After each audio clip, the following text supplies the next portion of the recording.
नमस्कार दोस्तों, खेसारी लाल का मुर्गिया 2 तो कमाल कर दिया, ये विरोधियों का कहना है। तो क्या है सच्चाई, इस वीडियो में बताने वाले हैं।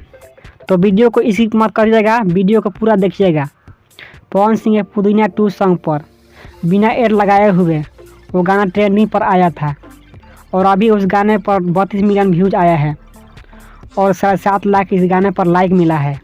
और खेसारी लाल के गाना मुर्गिया 2 पर अभी और एक दिन बाद इस गाने पर 5 मिलियन व्यूज मिला है और 3 लाख लाइक, और वो भी एड लगाकर।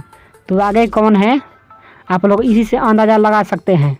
और खेसारी लाल के राइटर अखिलेश कश्यप छोटे छोटे कलाकारों को जिसका गाना नहीं चलता है उसी का गाना लेकर और इधर उधर वर्ड करके और लिख कर खेसारी लाल से गवा देते हैं। और पावर स्टार पवन सिंह का जब भी गाना आता है इनका गाना किसी का और का नहीं होता है, खुद का इनके पास जो राइटर हैं वो अपने खुद के कलम से लिखते हैं, किसी और का नहीं उठाते हैं।